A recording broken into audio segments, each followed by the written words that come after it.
Oh, there you are. I'm here to present my tips on how to survive your first 5K run. By the way, my name is Tim Pocong, and I have been into running since last year. So I started my first marathon, which is a 5K distance, and then I went all the way up to 10K. And then last year, I had my first 16K run, and I'm actually planning to go back to my usual distance because I still have yet to break my record. So anyway, enough about me. This presentation is for you. Okay. Now, my purpose of this presentation is to help you prepare for your first ever marathon. And throughout this presentation, the objective is for us, or for you to give you tips on how to prepare for your first 5K run by understanding the need of setting goals, why medical exams, or understand why medical exams and choosing the right shoe is necessary, how to do your training plan, and basically that's it. So the first thing to preparing for your first 5K run is you need to set goals. So why is it important for us to consider goal setting? Because goal setting will actually serve as your motivator as you go along, as you go on with your running adventures. So you need to ask yourself, why are you running and what are you running for? So are you running because you wanted to set a personal record? You wanted to stay fit and healthy. Um, are you running because you wanted to have a balanced lifestyle? And or simply, are you running because you wanted to make new friends? Now, the next thing to remember is you need to seek medical advice. It's very important for us to get ourselves checked by the doctor to determine any illness that may prevent us from getting into strenuous activity. Because as we all know, running is a strenuous activity which involves muscle movement, and we need to make sure that we get to the finish line in good shape and not ended up being carried by a stretcher or being brought to the hospital. So, are we okay so far? Good. Now, the next tip that I would like to share with you is it's very important for us to pick the right shoe. Yes. Um, just because you have a good pair of running shoes doesn't mean that that shoe will actually is the right pair for you. So we need to understand that we need to choose the right pair based on our footwork and body type. So when determining the right shoe the right shoe, we need to first check what is your body mass index, or the level of fat that you have on your body as measured against how tall you are. And we also need to consider our foot type. Now, there are three categories of running shoes, and these are stability shoes, motion control shoes, and neutral shoes. So, how do we determine our foot type, and how do we make sure that our foot our foot type matches the right shoe? Simple. You only need to do the wet feet test. What's a wet feet test? How do we do? How does it how is it performed? It's very simple.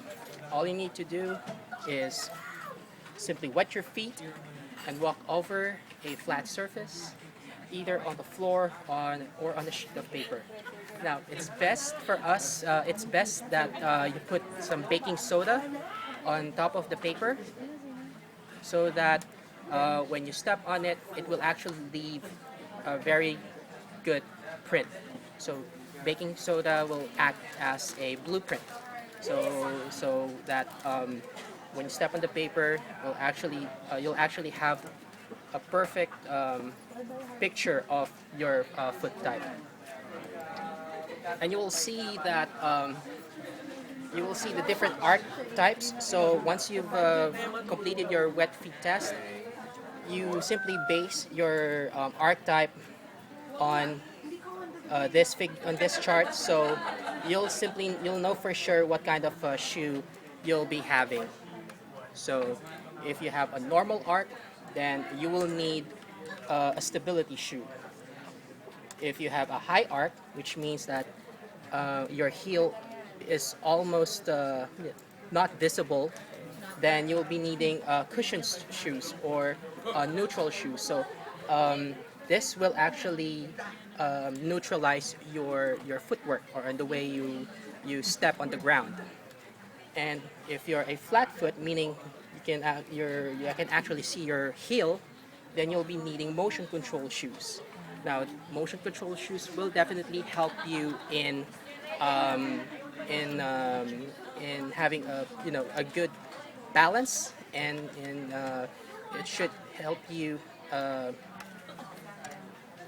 it should help you in keeping yourself stable while running. All right. And next, you need to set up a training plan. It's very important for us to set a training plan so that um, so that we can help ourselves prepare for the big race. So how do we set up a training plan? Of course, we need to plan our route and the distance to be covered. So in this instance, you'll be aiming for a 5K marathon. So you need to plan your route and make sure that it actually covers 5 kilometers. The next is we need to warm up and stretch before running. So we need to loosen up the muscles in our feet and our legs and our knees so that we won't get sprained while we're doing our routine. Don't forget to bring hydration. So either bring a tumbler of water or buy a sports drink for you to carry with while you're running. You need to rest in between distances for recovery. Now, the reason why I recommend that you rest in between is so that this is also part of your planning process, so that when you sign up for your first 5K, you'll know when to make your appropriate stops to hydrate or to simply catch your breath. Please, you need to record the distance that you've covered. And if you're trying to lose weight, you also need to set a diet plan along with your training and get enough sleep 2 days before the race. And don't forget to eat breakfast before going to the race. It's very important because you'll be needing all the energy that you'll need. All right. Now that we've covered everything, in conclusion, always remember to set goals, to seek medical advice, to know the right footwear, to set a training plan, and when race day comes, all you have to do is simply enjoy and get hooked on the running high, because it'll make you crave for more. And keep running, because life never stops. Thank you so much. Have a great night.